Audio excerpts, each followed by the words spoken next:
E hoje nós damos início, aliás, início não, né? Continuidade. Já é o 9º ou 10º domingo. A exposição da carta de Paulo aos Efésios. Hoje nós vamos no capítulo 4, a partir do verso 17. Carta de Paulo aos Efésios, capítulo 4, verso 17. A gente está tendo como tema principal o Evangelho e o poder para a transformação.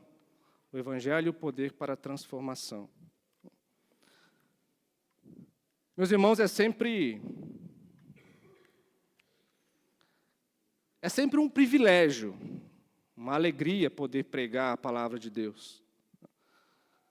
Mas hoje de manhã, quando eu terminei o estudo dessa passagem, eu olhei para minha esposa, para a Isabela, e falei, graças a Deus que, ainda bem que Deus escolhe vasos de barro para pregar a palavra dele, para que a glória seja totalmente dele. E tem passagens que incomodam muito o pregador. Eu tenho certeza que se outros pregadores estivessem aqui, eles iam falar a mesma coisa. E essa é uma passagem que me incomoda muito e eu até falei para minha esposa depois que Deus tenha misericórdia. Graças a Ele que é, apesar de mim, que eu posso transmitir essa verdade para a igreja e para as ovelhas que são de Cristo Jesus. Porque muitas vezes são passagens que não são muito confortáveis aos nossos ouvidos. E a carta aos Efésios ela tem essa peculiaridade de ser a carta do impoliticamente correto. Para a nossa sociedade hoje, tão acostumada com o politicamente correto, a carta aos Efésios ela vem de encontro com os nossos ouvidos, de encontro aos nossos corações, as coisas que nós temos na nossa mente e realmente nos confronta.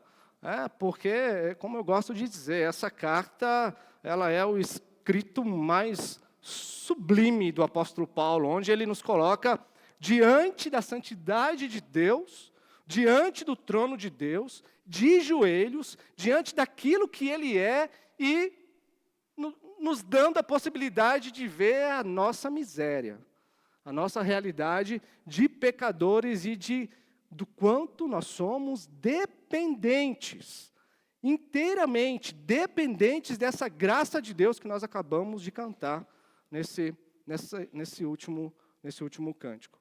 Então, convido os irmãos para essa porção que não é nada agradável a gente ouvir, mas, meus irmãos, vamos pedir graça e misericórdia a Deus. Senhor,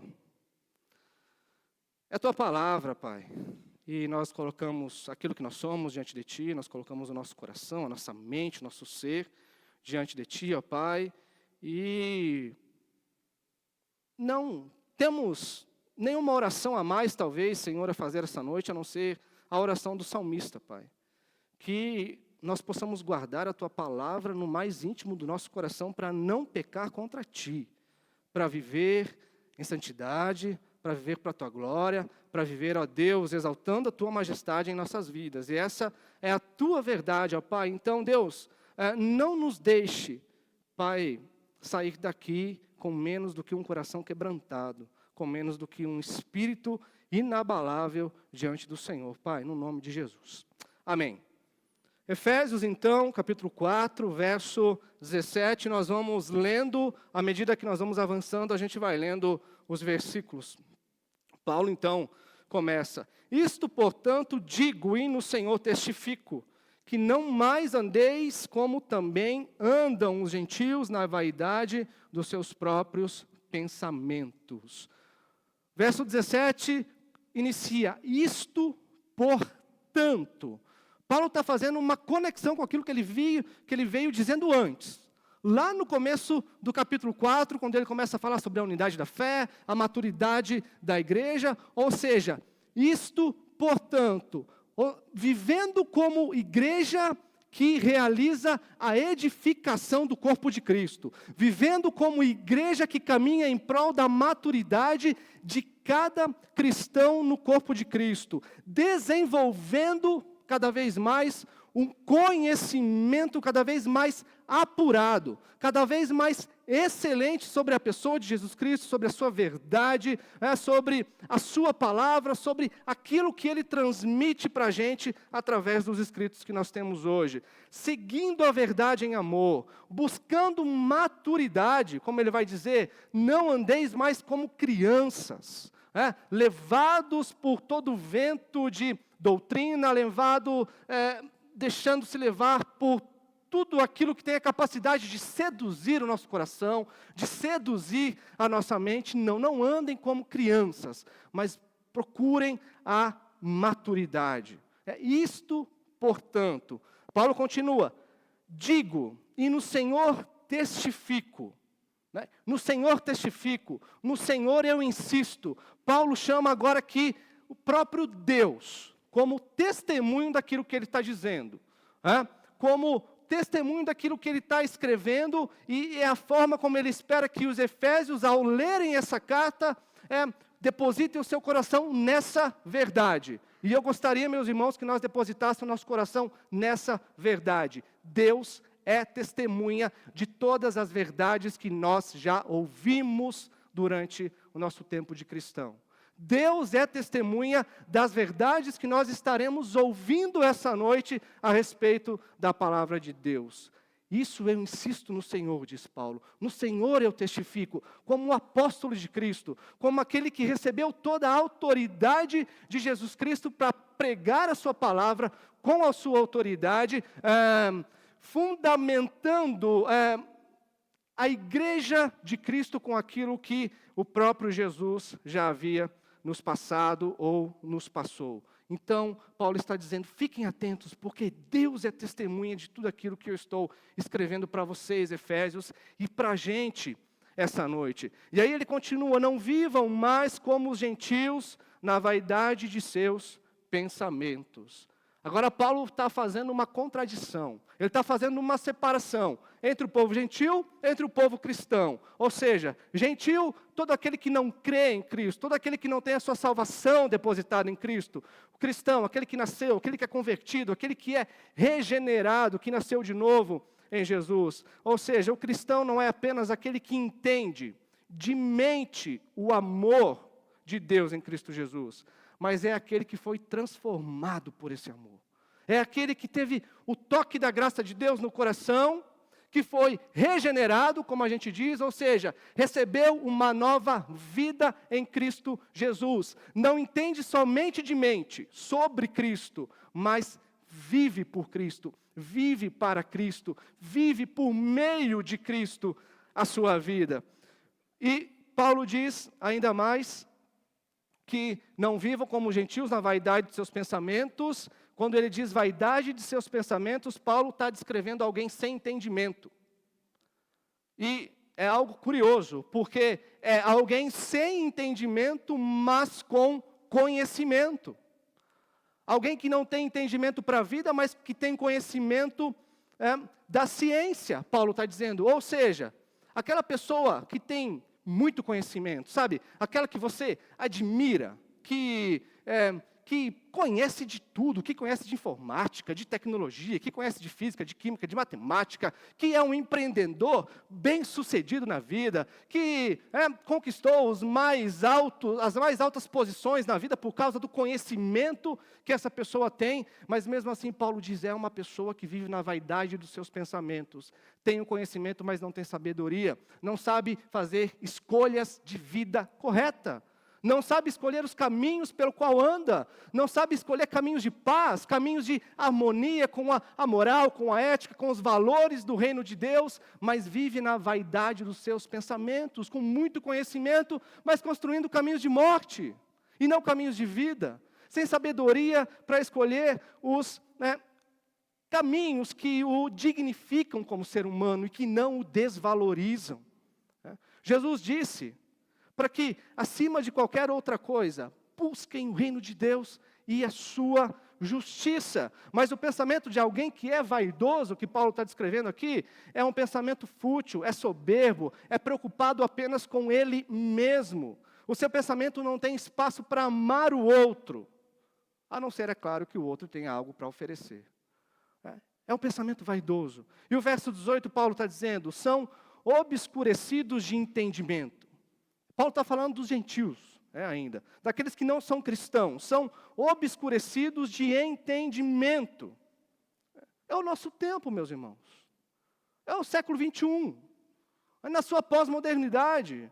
Que se deslumbra com as suas descobertas, que se deslumbra com os seus avanços tecnológicos, que se deslumbra com as suas descobertas científicas, mas que não suporta mais viver em comunidade, mas que construiu valores, éticas para si como comunidade e não suportam mais conviver juntos como seres humanos, como semelhantes que são em um único Deus Criador. É como Paulo vai dizer em Romanos 1:22, dizendo-se sábios, tornaram-se loucos.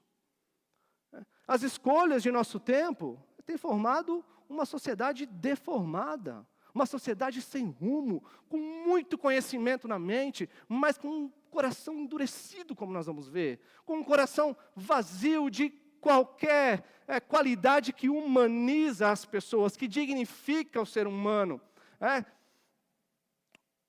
Como, por exemplo, nós vemos famílias que estão adoecendo cada vez mais. A família é o núcleo da sociedade, a gente não pode negar isso. Só que as famílias estão doentes e o que a gente vê é o resultado de uma sociedade doente, uma sociedade enferma, pais que terceirizam a educação de seus filhos. A escola educa. E no tempo que ele não está na escola, o smartphone educa, o tablet pode educar também. Jovens que cada vez mais sem estrutura emocional. Como os nossos jovens estão com problemas de estrutura emocional. Cristãos, solidamente pautados na palavra de Deus, não sabem fazer escolhas para a vida. Adultos infantilizados. Adultos de 40, 50 anos querendo viver uma vida de um adolescente de 15, 16 anos, ou de um jovem de 20 anos. Ao mesmo tempo que a nossa sociedade se deslumbra com as descobertas e os avanços que nós temos no nosso tempo, ela adoece, ela está enferma, porque as famílias estão desconfiguradas, porque as famílias não estão estruturadas. Paulo continua, pois, no verso 18, alheios à vida de Deus, pela ignorância em que vivem. Alheios à vida de Deus, pela ignorância em que vivem. Por que Paulo fala isso? Porque o verdadeiro conhecimento, meus irmãos, começa em Deus. Em Deus é que nós sabemos para o que serve a criação. Em Deus nós temos o nosso papel definido. Em Deus nós temos o papel da criação definido. Em Deus nós temos o papel dos nossos caminhos definido. O homem ele pode ter conhecimento de toda a ciência, como dito, mas não ter sabedoria para saber viver, para fazer as escolhas da vida, porque o verdadeiro conhecimento que nos dá sabedoria é o conhecimento de Deus. Como Paulo está dizendo aqui, quem não conhece a Deus é escravo da ignorância. Quem não conhece a Deus é como se não conhecesse absolutamente nada sobre a vida. É engraçado como que pessoas que não conhecem da vida procuram outras que não conhecem para seguir em frente. Eu não estou generalizando, tá? Por favor.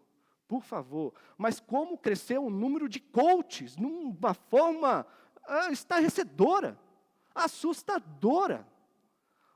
Por quê? Porque as pessoas não sabem mais como buscar o objetivo de vida.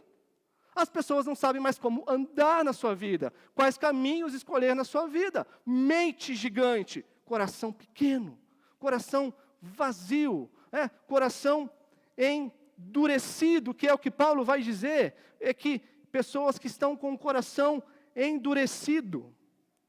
E a palavra que Paulo usa no grego aqui é a palavra poroses, ou seja, é um coração petrificado. Tem o significado tem a intenção de descrever uma pedra que ela é mais dura do que um mármore. Ou seja, é alguém que tem o coração endurecido, petrificado, que não tem mais a capacidade de sentir. Perdeu a sensibilidade, de ser humano. E não é a nossa sociedade hoje. Uma sociedade que perdeu a capacidade de sentir. É uma sociedade que chora por dias a morte de um cachorro. Eu não estou dizendo que isso é correto. Mas é uma sociedade que se escandaliza, que se assusta com a morte de um cachorro e que, ao mesmo tempo, vê uma sociedade abortando crianças, crianças sendo brutalmente assassinadas e uma sociedade totalmente indiferente a essa realidade. Mas os animais não, Os animais são importantes. São mais importantes, aliás, do que crianças que morrem todos os dias, tiradas do ventre da sua mãe. É a sociedade que se desdobra para preservar ovos de tartaruga, mas que, ao mesmo tempo, luta para legalizar o aborto. Dureza de coração, sem sensibilidade. Perdemos essa capacidade. No coração duro como uma pedra não há lugar para Deus, não há lugar para os valores de Deus. Deus foi banido da nossa sociedade. Deus foi banido da vida de homens, de mulheres, de crianças, de jovens. E dentro dessa realidade, buscar o reino de Deus e sua justiça é difícil. É muito complicado. E aí não se resume somente àqueles que não conhecem a Deus, mas os cristãos também entraram nessa onda da sociedade. Porque se dedicar ao outro é perda de tempo. Custa tempo, às vezes custa dinheiro. Às vezes a gente precisa desembolsar, e isso está se tornando algo insuportável para as nossas vidas. O próximo passo de um coração endurecido como pedra, um coração que perde a sensibilidade, é aquilo que Paulo diz no verso 19.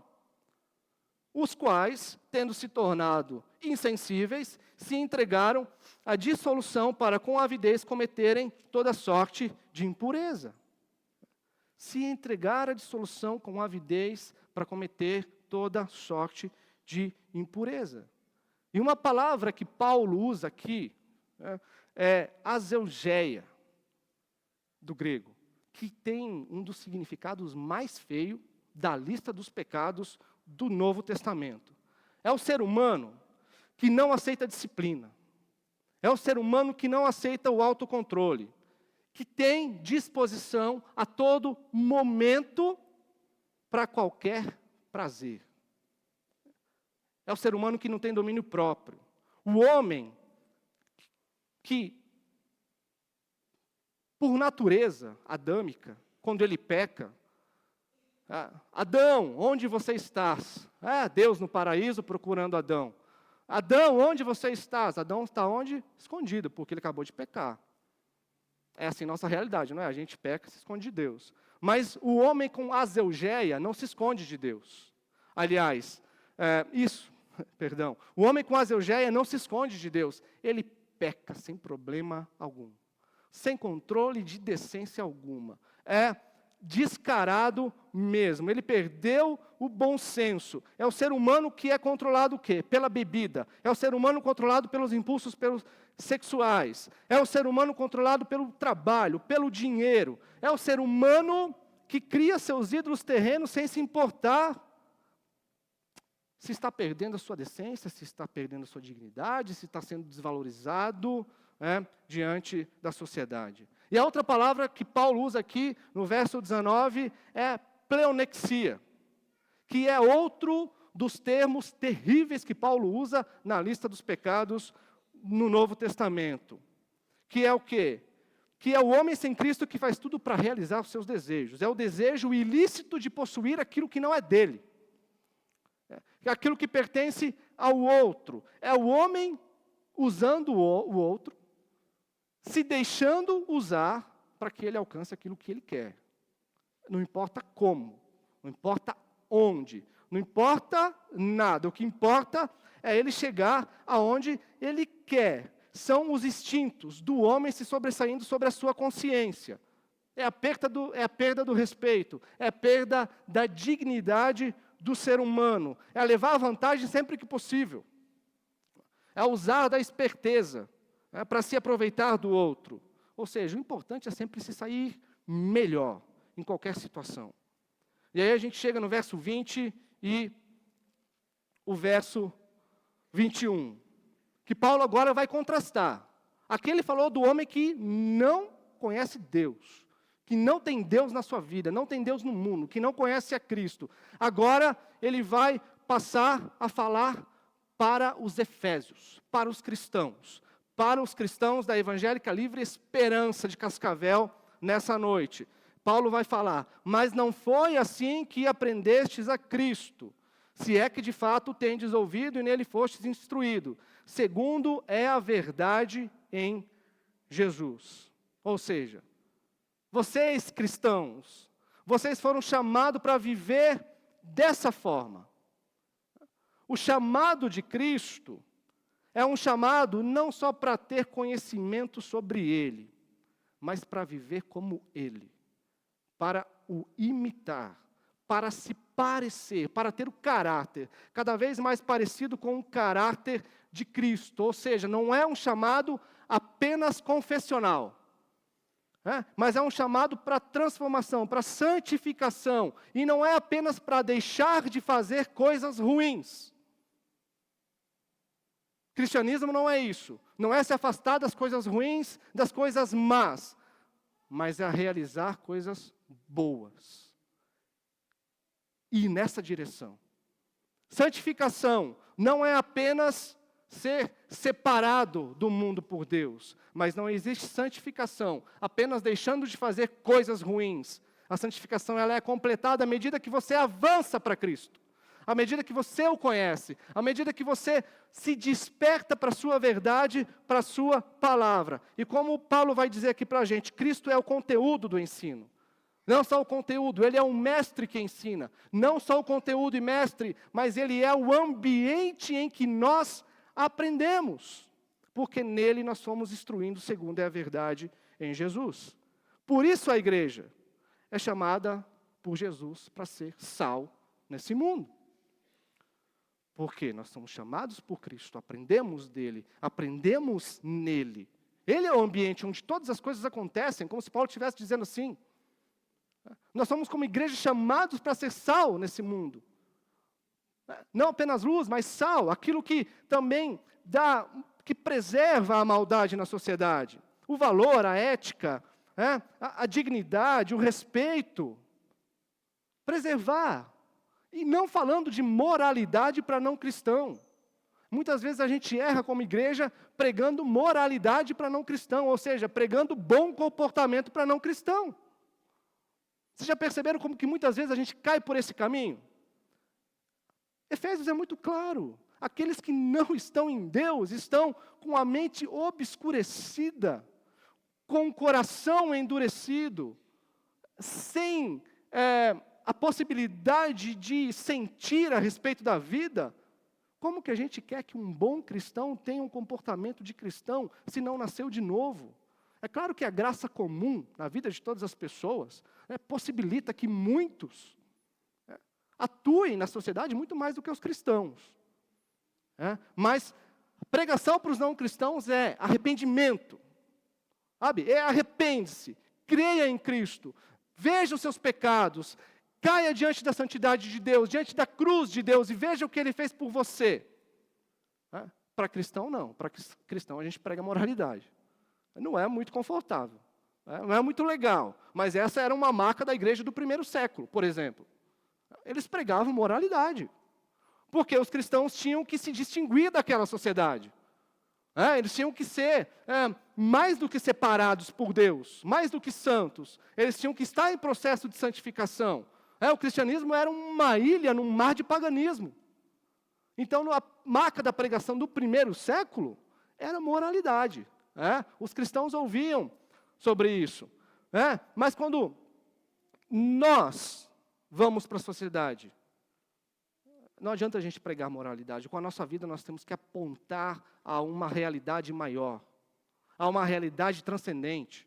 Sabe, que faz parte somente do reino de Deus. E que nós encontramos essa entrada na cruz de Cristo, pela pessoa de Jesus Cristo. É como ele vai dizer: eu sou o caminho, a verdade, a vida, ninguém vem ao Pai a não ser por mim. E o verso 22, no sentido de que quanto ao trato passado, vos despojeis do velho homem que se corrompe segundo as concupiscências do engano. Ou seja, Paulo fala aqui de pessoas que quanto mais conhecem a palavra de Deus, que quanto mais conhecem a Cristo, mais livram-se da velha humanidade. Como uma roupa velha que ele tira. Como uma roupa podre, sabe? Que não serve mais para o uso em ambiente nenhum. Ele tira essa roupa e se veste da roupagem de Cristo. Uma roupa nova, uma roupa santificada, purificada pelo sangue de Jesus. Uma humanidade que quer viver para agradar a Deus. Uma nova humanidade que não vive mais se corrompendo em seus próprios desejos enganosos, que é o contrário da humanidade que Paulo disse antes para a gente. Mas que agora encontrou em Cristo um novo propósito para a vida. Que encontrou em Cristo a excelência para a vida. O algo tão desejado que ele buscava em tantos outros caminhos da sua vida, ele encontra em Cristo. É como se ele fizesse: agora sim. Agora, quem já leu O Peregrino? É um livro fantástico. Quem puder, leia. É como um cristão que chegou com o seu fardo e colocou seu fardo aos pés da cruz de Cristo e descansa. Com satisfação, com plena alegria. Verso 23, e vos renoveis no espírito do vosso entendimento. Ou seja, o homem deve ser despojado, mas o cristão deve ser renovado. E o lugar onde esse novo homem, o cristão, é renovado, é onde, como ele diz no verso 23, renoveis no espírito do vosso entendimento. O cristão é renovado no entendimento, na mente. À medida que o entendimento do cristão é renovado, o pecado perde o brilho para ele. O pecado perde o poder, perde o domínio sobre ele. Ele passa a enxergar o mundo através da visão e da ótica de Deus. E qual é a visão e ótica de Deus, meus irmãos? É aquilo que nós encontramos Isaías enxergando. Eu vi o Senhor assentado no alto e sublime céu, né? E os serafins ali com os pés cobertos, com o rosto coberto, diziam: Santo, Santo, Santo é o Senhor dos exércitos. Nós passamos a enxergar um mundo com uma visão santificada. E a gente vai procurar viver cada vez mais essa visão em nossas vidas. Sabe por quê? Embora a gente tenha olhos para enxergar, mas a gente não tem luz o suficiente no coração para fazer as nossas escolhas. Nós não temos. Por isso que nós precisamos da palavra de Deus em nossas vidas. A moral, a ética, os valores da vida passam a fazer cada vez mais parte da vida de um cristão com respeito ao reino de Deus, com uma importância maior, porque agora ele passa a viver segundo a vontade de Deus, com a ótica, com a visão de Deus para a sua vida, e não mais com a sua mente obscurecida, o coração duro com a sua visão, mas com a mente, a visão de Deus. Por isso que ele vai dizer no verso 24, e vos revistais do novo homem, criado segundo Deus, em justiça e retidão, procedente da verdade. Ou seja, o homem que jogou a sua roupa podre fora, que não tinha mais utilidade, se vestiu de Cristo, deve viver uma vida de retidão e justiça, que tem uma fonte, que procedem da verdade encontrada em Cristo Jesus. E essas características, meus irmãos, são essenciais para a evidência da salvação de um cristão. Sabe quem que possui retidão e justiça? Somente Deus. Deus. Deus somente possui retidão e justiça. Você quer saber se uma pessoa é transformada, embora a gente não conheça o coração dela, né? Nós não devemos julgar se é salva ou não, mas pelo fruto os conhecereis, como diz Cristo. Observe se ela tem retidão e justiça na vida dela, porque isso só pode emanar de um lugar para a vida de alguém, que é do próprio trono de Deus, porque somente o caráter de Deus é reto e justo. E isso vai contradizer aquilo que Paulo disse antes, sobre o homem com a mente obscurecida, que não vive em justiça e retidão, mas que vivia com a mente escura, com o coração endurecido, anestesiado com relação a seus atos e a vida do próximo, porque ele não tem o entendimento de Deus. Mas agora o cristão ele tem acesso a essa verdade. Não só acesso, mas ele tem o entendimento, porque o cristão foi transformado. Vida de Cristo nele. Vida do Espírito de Deus nele. A mente do Espírito de Deus está nele, como Paulo vai dizer em Romanos, o qual nos dá a capacidade de clamar, Abba, Pai.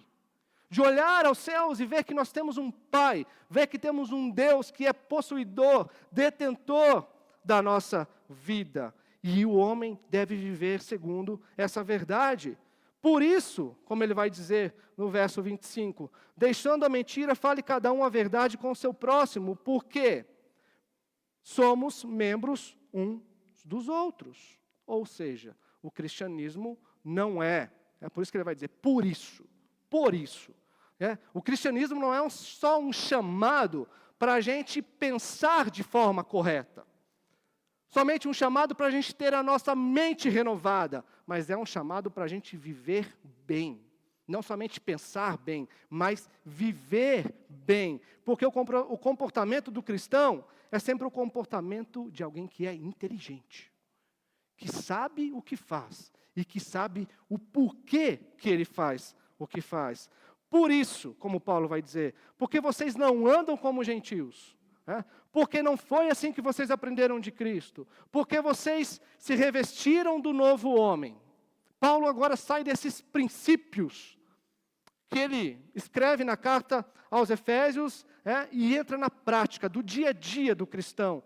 Como ele deve lidar com as coisas que o cristão, como que o cristão lida com as coisas que ele sente. Com as coisas que saem da sua boca. Com as coisas que ele enxerga, com as coisas que ele ouve. Sabe, Paulo está procurando chamar a atenção dos leitores da carta para algo, ou para o fato de que Deus não nos chama para uma vida de amor que não tenha uma finalidade prática, que não venha acompanhado de algumas características na vida do cristão. Por isso que ele vai dizer, fale cada um, deixando a mentira, fale cada um a verdade com o seu próximo, porque somos membros uns dos outros. Deixando a mentira, fale cada um a verdade.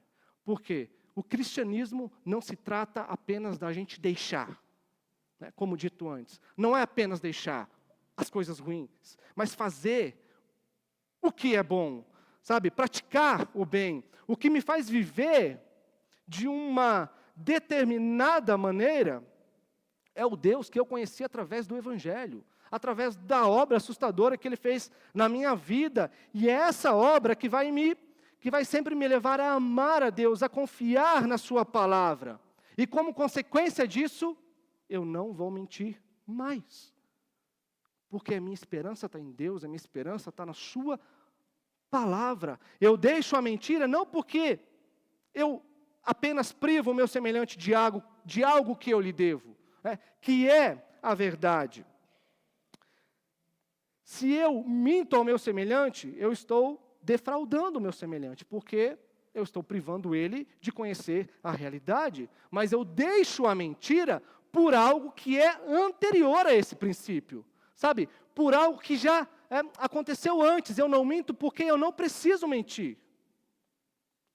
Porque eu confio em Deus. Porque eu confio na sua verdade. E Deus, Ele honra aqueles que honram a Ele. E não apenas deixar a mentira, mas também o aspecto positivo, falar a verdade. Porque a verdade edifica, a verdade nos aproxima de Deus, nos põe em contato com a realidade, fortalece a nossa comunhão, ao contrário da mentira que destrói todas essas coisas. E no verso 26, Paulo vai dizer: irai-vos e não pequeis, não se ponha o sol sobre a vossa ira, nem deis lugar ao diabo. Ou seja, na vida cristã, deve haver ira justa. Ou aquilo que nós conhecemos como ira, mais popularmente divulgado como a ira santa. Sabe, porque o homem que ele perde a sensibilidade de irar-se, que ele perde a capacidade de irar-se, ele perdeu algo que é essencial. E quando a gente fala de ira, a gente não está falando de irritação, de alguém que perdeu o controle das palavras, de alguém que perdeu o controle dos seus atos, sabe? Não de alguém que tem uma defesa pessoal egoísta, mas existe uma ira sem a qual o mundo se empobreceria. O que seria do mundo se pessoas não se levantassem iradas contra o tráfico humano, contra a comercialização de pessoas, que é aquilo que veio acabar com a escravidão? O que seria do mundo sem a ira de pessoas que se levantam para tirar homens e mulheres dos seus vícios, tirarem essas pessoas das ruas, sem a ira de pessoas que não aceitam a destruição dos lares, que não aceitam a destruição das famílias? Jesus se irou, derrubou a mesa dos cambistas. Jesus se irou contra os fariseus. Ai de vós, sepulcros caiados, vocês colocam peso sobre as pessoas que nem vocês mesmos conseguem carregar. Vocês deixam a vida das pessoas mais difícil do que já é. E não se ponham só sobre a vossa ira. Ou seja, quando surgem situações inconvenientes. O cristão revestido de Cristo precisa procurar resolver o mais rápido possível. Porque quanto mais ele deixa o tempo passar, mais o ressentimento aumenta, mais a amargura aumenta e se faz crônico no coração do cristão. Mas o cristão é contrário disso, ele pede graça para resolver os seus problemas o mais rápido possível. E o verso 27, não deem lugar ao diabo, ou seja, não deem oportunidade ao diabo. Meus irmãos, eu sempre gosto de dizer que o diabo, o inimigo das nossas almas, o inimigo de Deus, ele é muito mais oportunista do que poderoso. A igreja, nos nossos dias, dá muito poder ao diabo que ele não possui. É como se ele fosse um Deus em combate com outro Deus, né? O que é isso? Não, o diabo ele é oportunista, sabe? Ele conhece os nossos desejos, ele anda com a gente desde o nosso primeiro dia de vida. Ele conhece a forma que nós nos comportamos, as caras que nós fazemos diante de determinado sentimento. O que ele faz? Ele apenas nos coloca diante do pecado. E não é ele que vai nos fazer pecar.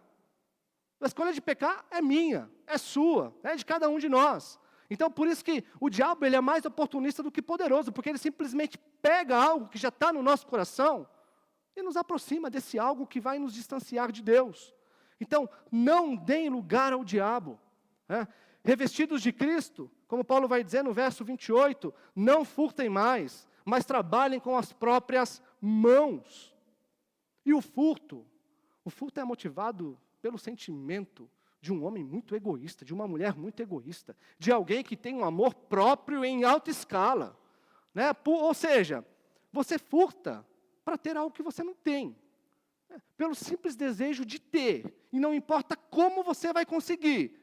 O importante é que isso chegue até você. É um sentimento muito egoísta que não leva em conta a vida do próximo. O que ele teve que passar para conquistar o que você pega dele. Mas o cristão trabalha preocupado apenas com o sustento.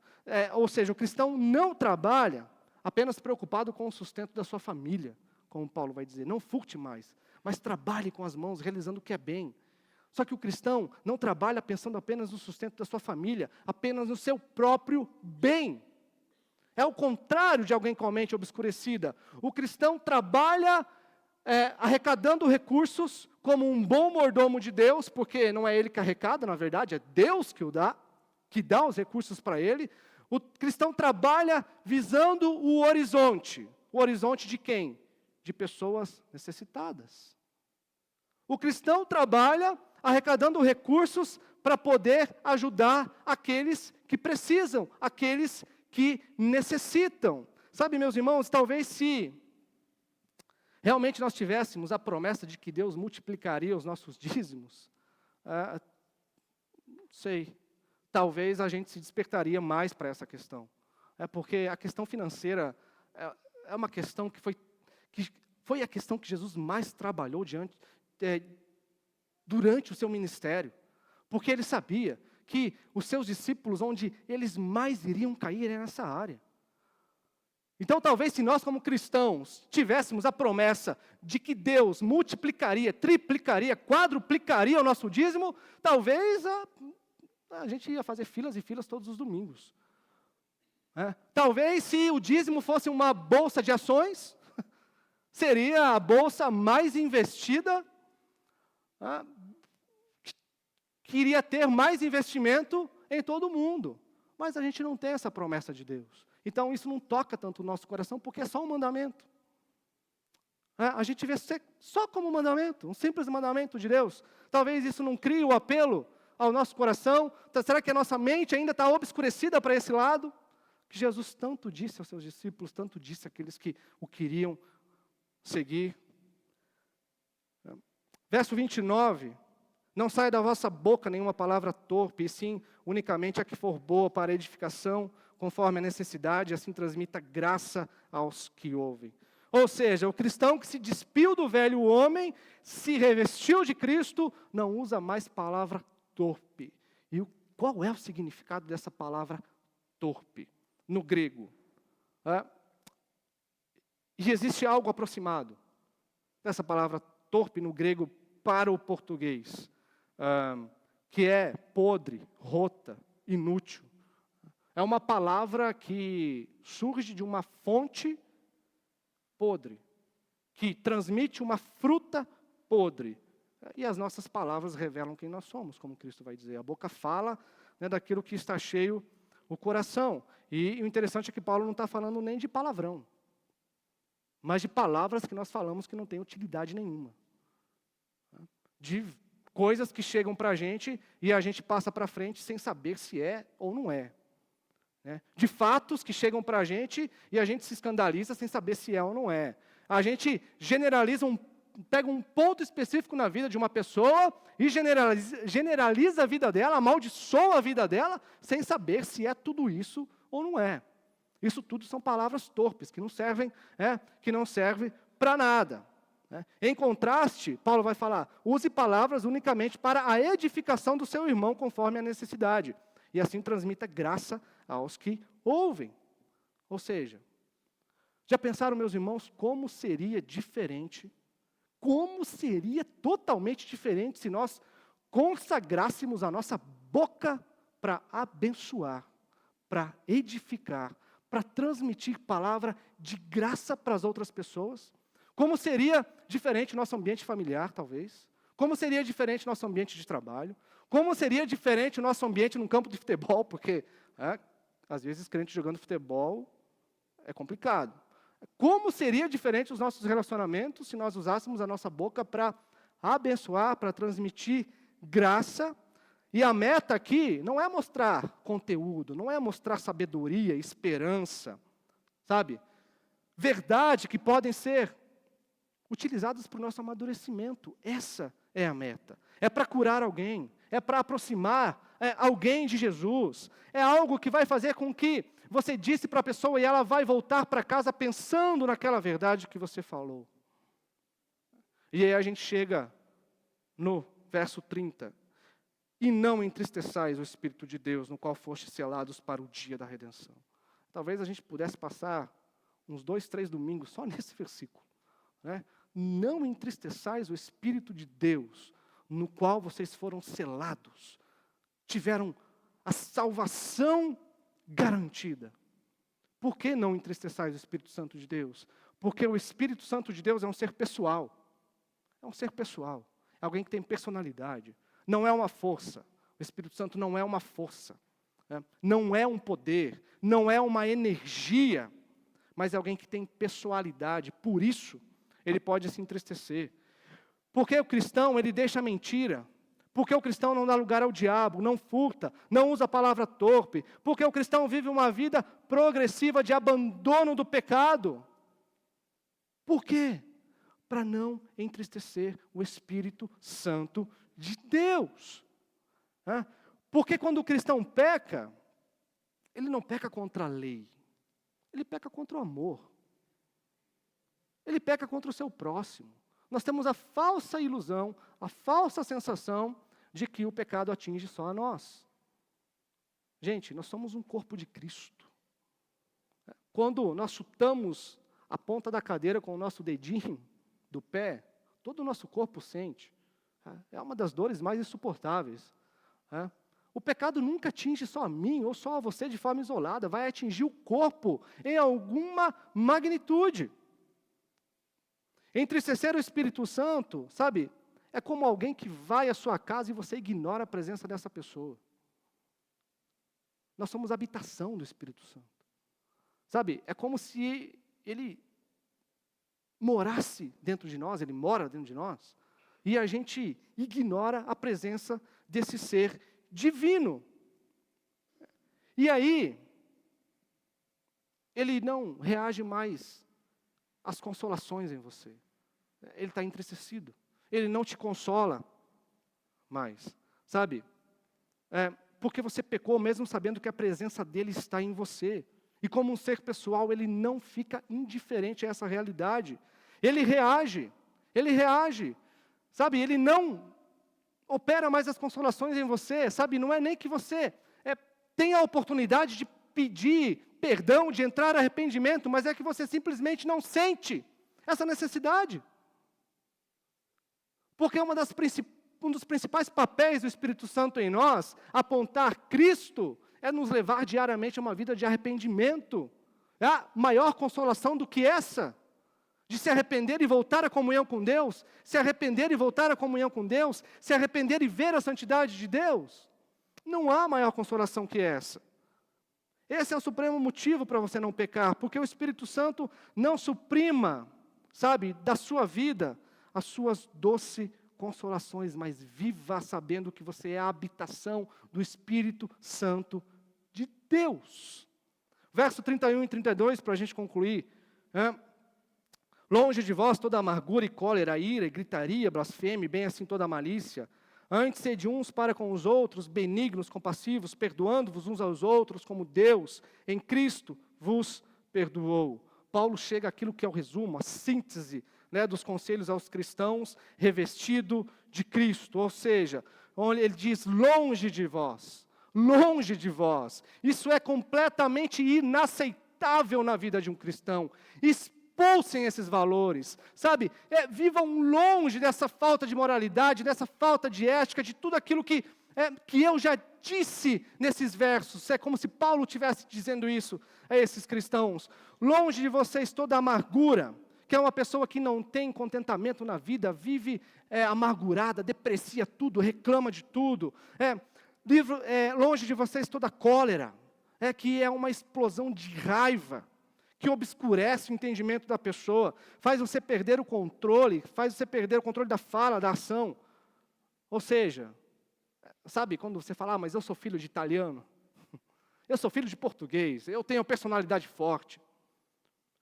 Para mim é assim, é sincero, é na hora. Veio, levou. Paulo está falando, para o cristão não tem isso. Para o cristão não importa se é filho de italiano, se é filho de português, se é filho de árabe, de japonês, seja do que for. O cristão é filho de Deus. Ele precisa desenvolver em si a santidade de Deus. Longe de vocês toda a ira. Aqui fala de um estado mais sereno, não de raiva, mas que por algum motivo alguém que se transformou em um pavio curto. Mas a gente não pode ser pavio curto, porque Deus não nos trata com pavio curto. Imagine se Deus nos tratasse com pavio curto. Gritaria, você não tem o direito de levantar a sua voz com ninguém, porque Não é dessa maneira que Deus nos trata. Blasfêmia, ou seja, não roube o nome de alguém, não fale mal das pessoas, não pegue um ponto isolado da vida da pessoa, como dito antes, e generalize para a vida dela. Né? Onde você estuda a malícia. E aqui, sabe, na exegese do grego para o português, existe apenas um teólogo que eu encontrei, que ele traz um sinônimo aproximado para a gente, que é assustador. Mas eu preciso passar, que é a pessoa que tem um espírito de porco. A pessoa que tem espírito de porco é alguém que quer prejudicar as pessoas. Que não vai ajudar as pessoas a se desenvolverem como pessoas, como um ser humano, mas é o que vai se esforçar para tirar o que ela tem de pior nela. Ou vive para transformar a vida das pessoas pior do que ela é. E sejam benignos, no verso 31. A parte negativa, agora a parte positiva. Sejam benignos. É alguém que aprendeu o segredo de olhar sempre para fora.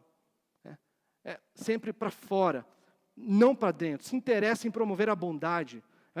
Ama levar as pessoas a um estado de alma, a um estado de felicidade de alma. Compassivo. Isso é um golpe na cultura mundial, um golpe na cultura brasileira. Ou seja, abrace quem precisa de abraço, chore com quem está chorando, se alegre com quem está alegre, fique contente com a vida da pessoa, perdoando-vos uns aos outros como Deus em Cristo os perdoou. E um psicólogo argentino, ele diz algo interessante sobre o perdão. Ele diz, sempre que você não perdoa alguém, você está colocando essa pessoa no cárcere. Mas você vai estar presa com ela, porque você é o carcereiro. Você vai estar ali cuidando da prisão dessa pessoa. Paulo, ele está interessado em nos tirar desse ressentimento. E qual é o argumento que ele usa? É o suprassumo dos argumentos, é o argumento dos argumentos. Ou seja, ele diz, se você nasceu de novo, se ao se sentir confrontado pela lei, correu para os braços de Deus, correu para a graça do Pai, você não tem alternativa a não ser perdoar. Sabe, essa é uma alternativa que é basilar, que é fundamental, que é essencial para a vida do cristão, porque se você entendeu o horror que é o pecado nas nossas vidas, e entende a extensão que é a graça de Deus, o amor de Deus pelas nossas vidas em Cristo Jesus, nós não podemos fazer menos pela vida do outro do que perdoar, do que ter compaixão, do que ter olhar de graça e de misericórdia. Meu irmão, que Deus abençoe você. Que você veja sempre essa passagem que nós lemos pelo aspecto da graça de Deus, do lugar onde Ele nos tirou e do lugar onde Ele está nos levando, do modo como Ele nos tirou e do modo como Ele vai nos apresentar perante Ele, santos, irretocáveis em Cristo Jesus. Que Deus abençoe sua vida, que Deus nos dê graça sobre graça.